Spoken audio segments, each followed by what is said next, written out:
पहले जिस पुलिस के हॉर्न को सुनकर इंसान कांपने लगता था और भाग जाता था, लॉकडाउन के बाद वो हॉर्न किसी के जिंदगी जीने की एक उम्मीद बन गया है। जो जानवर पहले भरपेट खाना खाते थे, लॉकडाउन के बाद उन जानवरों को खाना नहीं मिल रहा, तो पुलिस इन बंदरों के पेट भरने के लिए खाना लेकर पहुंचती है। जैसे इन बंदरों को पुलिस की गाड़ी का हॉर्न सुनाई पड़ता है तो बंदरों को पता चल जाता है कि उनका खाना दाना आ चुका है। और ये नजारा अंतु कोतवाली के संडवा स्थित जंगल के बीच से गुजरने वाली सड़क पर दिखा। यहाँ तैनात इंस्पेक्टर मनोज तिवारी लॉकडाउन शुरू होने के बाद से ही रोजाना कोतवाली से निकलकर सबसे पहले इस जंगल के बंदरों के 5 गुटों को रोज सुबह भीगा चना, केला, गाजर आदि लेकर निकलते हैं और बंदरों के 5 गुटों के इलाके में जाकर उन्हें भोजन कराने की जिम्मेदारी निभाते हैं।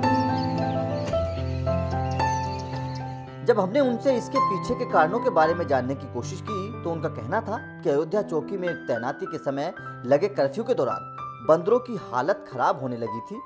तब भी जिलाधिकारी के निर्देश के बाद हमने ऐसी व्यवस्था की थी।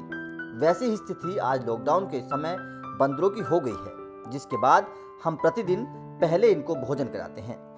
ये मैं जब से लागू हुआ उसके 2 दिन बाद 27 से शुरू किया मैंने, क्योंकि ये प्रेरणा मुझे फैजाबाद अयोध्या से मिली है। अयोध्या में जब कर्फ्यू लागू हुआ था तो वहाँ पे बंदर बहुत ज़्यादा हैं।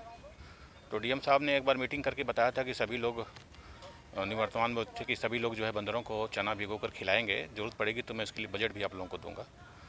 और वहीं से मन में ये बसा था। तो मुझे लगा कि मंदिर पे देखा जाए, चूँकि बंदर यहाँ बहुत रहते हैं।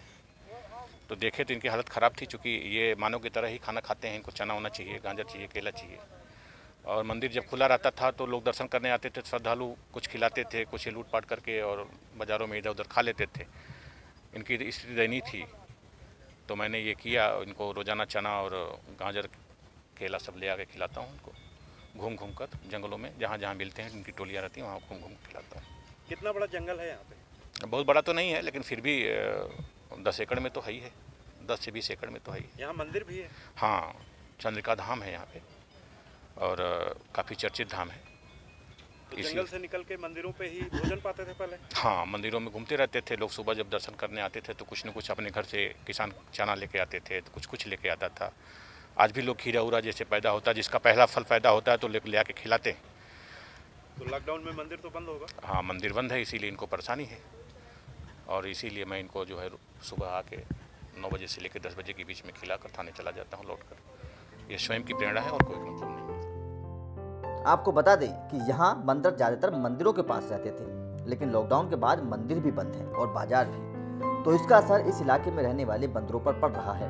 वैसे बंदरों को खाना खिलाने की तस्वीर कई जगह से सामने आ रही है और बेहतर यही है कि लोगों को इस तरह के जानवरों को सहारा देना चाहिए और अगर हो सके तो अपने आसपास के जानवरों को खाना खिलाना चाहिए।